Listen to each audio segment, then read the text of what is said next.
नमस्कार दोस्तों, आज दिनांक 12 सितंबर 2024 को कार्मिक सचिव विभाग के माध्यम से निश्चित ही हमें सफलता मिलेगी। इसलिए कुछ दिनों तक हम लोग को धैर्य के साथ अपने आंदोलन बने रहने की आवश्यकता है। कार्मिक से समझौता होने पर संभावना है कि सकारात्मक परिणाम मिलेगा।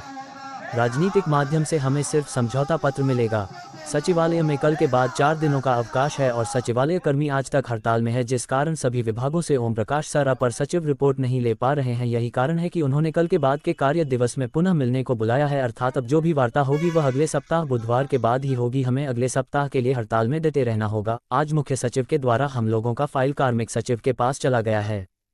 दक्षिण पश्चिम मानसून की वापसी फोटो। दक्षिण पश्चिम मानसून सितंबर के मध्य तक पश्चिमी राजस्थान में अपने अंतिम चरण पर पहुंच जाता है। बता दें, पहले पश्चिमी राजस्थान से मानसून की वापसी की निर्धारित तारीख 1 सितंबर था, लेकिन 1971 से 2019 तक के आंकड़ों के आधार पर साल 2020 में मानसून की विदाई की तारीख में बदलाव किया गया, जिसमें देश के अधिकांश हिस्सों से मानसूनी वापसी की तारीखों में 7-14 दिनों की देरी हुई थी। अब नई तारीखों के अनुसार 17 सितंबर से पश्चिमी राजस्थान से मानसून की वापसी शुरू होती है। बता दें, राजस्थान से मानसून की वापसी का देश के अन्य हिस्सों से मानसून की वापसी का कोई संबंध नहीं है। मानसून की वापसी में देरी। पिछले कुछ सालों में मानसून की वापसी में देरी देखी गई है। जैसा कि पिछले 7 सालों में देखा गया है कि 2017 के बाद से साल 2022 में सबसे जल्दी मानसून की वापसी 20 सितंबर को हुई थी। वहीं 2021 में 6 अक्टूबर को सबसे देर से मानसून की वापसी हुई थी। पिछले साल 2023 में 25 सितंबर को मानसून की वापसी धीमी गति से शुरू हुई थी, जिसमें दिल्ली से मानसून की अंतिम विदाई अक्टूबर के पहले सप्ताह में हुई थी।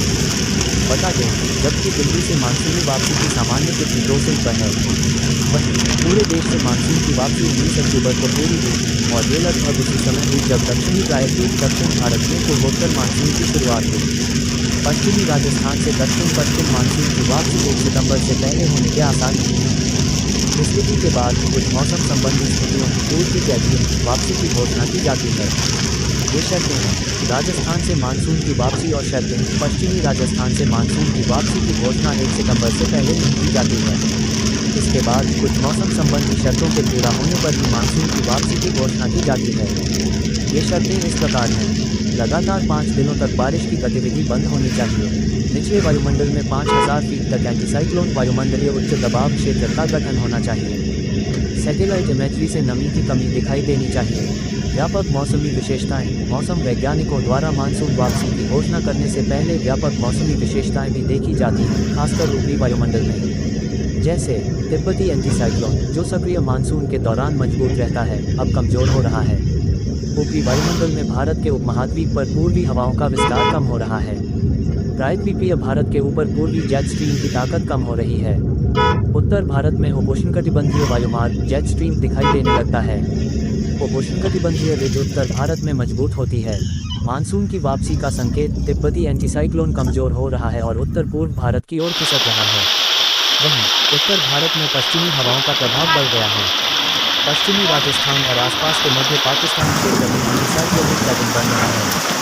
सूक्ष्म उत्तर पश्चिमी हवाएं पश्चिमी राजस्थान में प्रवेश कर चुकी हैं और इससे नमी के स्तर में कमी हुई है। जैसलमेर, बाड़मेर, कलौली और बीकानेर में पिछले कुछ दिनों से बारिश नहीं हुई है। वहीं अगले कुछ दिनों में भी बारिश की संभावना नहीं है। मानसून सिस्टम का रुख और प्रभाव। उत्तर मध्य प्रदेश में स्थित मानसून प्रणाली को राजस्थान की ओर बढ़ने की संभावना नहीं है। ये प्रणाली अब उत्तर प्रदेश, छत्तीसगढ़ और बिहार की ओर मिलने के संकेत दे रही है और वहीं पर कमजोर हो जाएगी। मानसून वापसी के समय मौसम प्रणालियों का ये रुख वापसी की रेखा को चिन्हित करता है और इसके बाद आने वाली प्रणालियां इस रेखा से आगे नहीं जाती। मानसून की वापसी समय पर मौजूदा मौसमी बदलावों और मानसून अवसाद के मार्ग को देखते हुए मानसून की वापसी समय पर होने की संभावना है। हालांकि मानसून की वापसी का मतलब यह नहीं है कि किसी विशेष भौगोलिक क्षेत्र में बारिश पूरी तरह बंद हो जाएगी। इसका मतलब केवल यह है कि मानसून की वापसी विदाई कभी भी शुरू हो सकती है। झारखंड के कई जिलों में आज भी बारिश की संभावना। वज्रपात को लेकर आईएमडी का अलर्ट। TNP desk. झारखंड में इन दिनों चक्रवाती परिसंचरण और दक्षिण पश्चिम मानसून का भरपूर तरीके से असर देखने को मिल रहा है। वहीं आज यानी गुरुवार के मौसम की बात की जाए तो आज भी दक्षिण पश्चिम मानसून और बंगाल की खाड़ी में बना साइक्लोनिक सर्कुलेशन अपना असर जबरदस्त तरीके से दिखाएगा। आज झारखंड के कई जिलों में बारिश के साथ साथ वज्रपात की संभावना जताई गई है, जिससे लोगों को सावधान रहने की जरूरत है। बारिश नहीं होने की वजह से चढ़ा सरायकेला का पारा।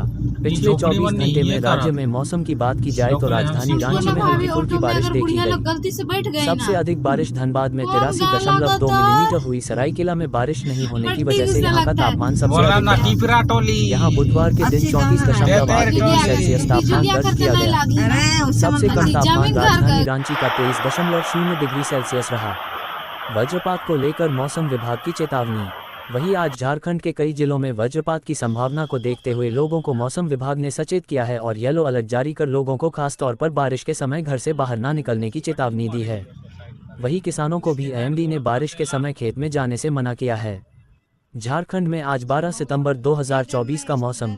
झारखंड में आज न्यूनतम तापमान 24.84 डिग्री सेल्सियस दर्ज किया गया। मौसम विज्ञान विभाग आईएमडी के मुताबिक दिन भर हल्की से मध्यम बारिश हो सकती है। अधिकतम तापमान 29.06 सेल्सियस रहने की उम्मीद है। झारखंड में कल का न्यूनतम तापमान 24.22 सेल्सियस दर्ज किया गया, जबकि अधिकतम तापमान 30.37 सेल्सियस दर्ज किया गया था। सुबह आर्द्रता 72% दर्ज की गई। सूर्योदय 5 घंटे 33 मिनट 32 सेकंड बजे हुआ है और सूर्यास्त 17 घंटे 55 मिनट 17 सेकंड बजे होगा। झारखंड 12 सितंबर 2024 का वेदर और AQI। न्यूनतम तापमान 24.84 डिग्री सेल्सियस। जाने कैसा रहेगा शहर में आज का मौसम। झारखंड में आज दिन भर हल्की से मध्यम बारिश हो सकती है। अधिकतम तापमान 32.46 और न्यूनतम तापमान 24.84 डिग्री सेल्सियस रहने की उम्मीद है। आर्द्रता 72% दर्ज की गई है। झारखंड में आज 12 सितंबर 2024 का मौसम। झारखंड में आज न्यूनतम तापमान 24.84 डिग्री सेल्सियस दर्ज किया गया।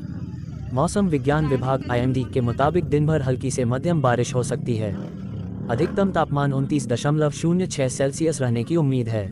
झारखंड में कल का न्यूनतम तापमान 24.22 सेल्सियस दर्ज किया गया, जबकि अधिकतम तापमान 30.37 सेल्सियस दर्ज किया गया था। सुबह आर्द्रता 72% दर्ज की गई। सूर्योदय 5 घंटे 33 मिनट 32 सेकंड बजे हुआ है और सूर्यास्त 17 घंटे 55 मिनट 17 सेकंड बजे होगा। वायु की गुणवत्ता संतोषजनक है, लेकिन उन लोगों के लिए जोखिम है जो वायु प्रदूषण के प्रति अति संवेदनशील हैं। AQI जितना अधिक होगा, वायु प्रदूषण का स्तर उतना ही अधिक होगा और स्वास्थ्य संबंधी चिंता उतनी ही अधिक होगी। 50 या उससे कम का AQI अच्छी वायु गुणवत्ता को दर्शाता है, जबकि 300 से अधिक का AQI खतरनाक वायु गुणवत्ता को दर्शाता है। झारखंड में पूरे हफ्ते के मौसम का ब्यौरा नीचे है। शुक्रवार, झारखंड में 13 सितंबर 2024 का मौसम। अधिकतम तापमान 30.37 डिग्री सेल्सियस और न्यूनतम तापमान 24.22 डिग्री सेल्सियस रह सकता है। दिन भर हल्की से मध्यम बारिश हो सकती है।